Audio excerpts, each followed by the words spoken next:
Ginawan ko ng comparison itong Zenlo T1 Plus compared dito sa dalawang giant. Itong TDD 4649 at DSK K3 Max. Unahin muna natin itong TDD 4649. Ito ay may presyo na nasa 2,600 pesos. At ito yung sample ng kanyang white light. Malapad at malaki yung ilaw na to dahil na rin sa laki ng unit na ito. At meron itong wattage na nasa 25 watts per bulb. At pagdating naman niya dito sa kanyang yellow light, ito ay merong wattage na nasa 25 watts na din. Dahil kung i-round up natin itong 24.8, ito'y nasa 25 na rin. Sunod naman natin itong Zenlo T1 Plus. Ito ay meron ding 50 watts kahit sa sobrang liit nito. At ito'y may presyo na 1,950 pesos. At ito yung sample ng kanyang white light. Pahaba din ito na medyo payat ng konti. Ito ay mayroong 25 watts para sa kanyang white light. Same ito ng kanyang yellow light. Ito ay mayroon ding 25 watts para sa single bulb. So bale sa dalawang bulb, aabot ito ng 50 watts. Ganun din yung sa TDD X Pro. At ang mixed light naman ito ay mayroon na lang 23 watts. Yan po ang wattage ng Zenlo T1 Plus. Tama ko na rin dito ang DSK K3 Max. Ito ay mayroon daw 70 watts at may presyo na nasa 2,000 pesos. Kaya para sa mga nakabili nito, baka time nyo na para mag-upgrade. Dahil ito yung sample ng kanyang white light. Pahaba yung ilaw nito at medyo malamlam yung pagka-white. Malapad lang siyang tignan. Pero medyo nakukulangan lang talaga ako sa liwanag na binubuga kahit pa sabihin natin na siya ay nasa 70 watts or 35 watts kada bulb. At ito naman yung sample ng kanyang yellow light. Medyo mas matingkad ito ng konti compared sa kanyang white light or baka sa mata ko lang or sa paningin ko lang ito malakas. Dahil mamaya baka pagdating sa ating lux meter, mas mababa pala ang liwanag nito. At ito yung sample ng kanyang combination light, yung combination ng white at yellow. At ito ay may wattage na nasa 37 watts. Yan po ay para sa single bulb. Medyo mataas po yan. At ito naman yung wattage niya para sa single bulb ng white light. Nasa 23 watts ito. At pagdating naman niya dito sa kanyang yellow light, ito ay nasa 22 watts para sa DSK K3 Max. Ginawan ko ng comparison yung light output nitong dalawang ilaw na ito, ang T1 at ang DSK. At ito yung kanilang white light. Ito yung pagkakaiba nila sa liwanag. Siguro naman kahit hindi tayo gumamit ng lux meter, kitang-kita naman kung gaano kalaki ang diferensya or ang liwanag ng T1 compared kay DSK na merong 70 watts. At kahit dito, sa kanilang yellow light, angat na angat pa rin ang liwanag ng T1 compared kay DSK. Ito yung perfect example na hindi lahat ng mataas ang wattage ay mas maliwanag. Meron talaga sadya na kahit gaano pa kataas ang wattage nito ay mababa or magiging mababa pa rin ang lumens or lux ng ilaw. Kaya wag nyo nang hanapin yung mataas yung wattage. Mas maganda siguro na ang hanapin natin is yung mas mataas yung lux or yung lumens ng ilaw. Ito naman yung ating light output comparison para sa TDD 4649 or yung X Pro at yung ating T1 na may 50 watts. Pareha silang 50 watts dito. At ito yung sample ng kanilang white light. T1 yung nasa ibabaw at X Pro naman yung nasa ilalim. Ganyan kalaki yung diferensya nila sa ilaw.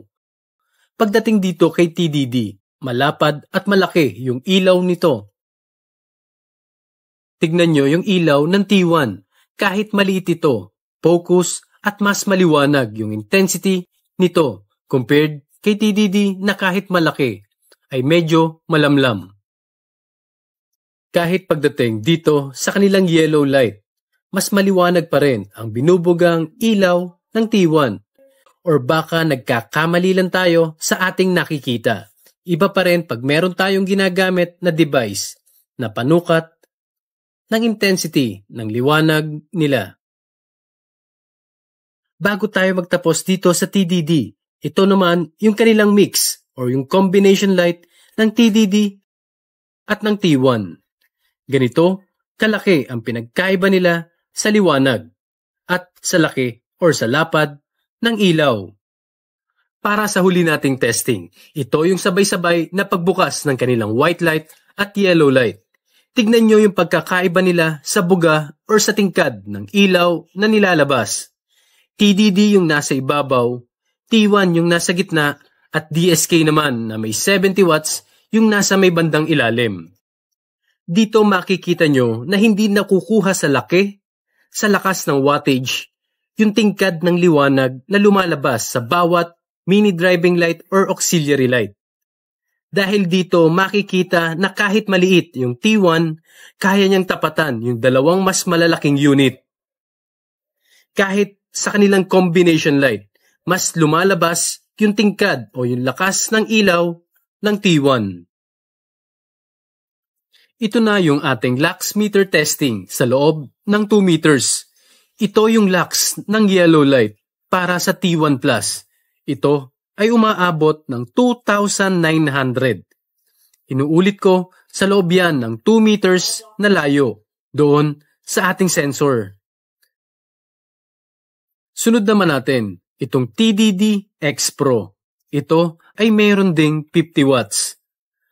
At ito yung lumalabas dito sa ating lux meter. Ito ay umaabot lang ng nasa 2,200 lux.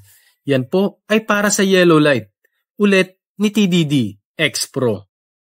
At ito naman yung yellow light ng DSK na mayroong 70 watts. Ito ay umaabot lang ng nasa 1,600 lux. Kahit pa 70 watts ito lang yung kaya niyang abutin. Binabago-bago ko pa yung position ng ilaw dyan para mas makita kung gaano talaga ito kataas or kung nasaan yung pinakamataas na liwanag. At dito naman sa white light ng TDD, ito ay umaabot lang ng nasa 2,500 lux. Yan lang po yung pinakamataas na reading na nakuha natin dito kay TDD X Pro na mayroong 50 watts. Single bulb lang po yung pinapagana natin dito para mas madali natin makita yung pagkakaiba nila. Sunod naman natin yung sa DSK K3 Max. Ito ay may 70 watts para sa dalawang bulb nito. So bali sa isang bulb, meron itong 35 watts. Pero ang pinakamataas na reading na nakuha natin sa kanya ay nasa 2,000 lux lamang. Yun lang, yung pinakamataas na liwanag na kaya niyang i-produce.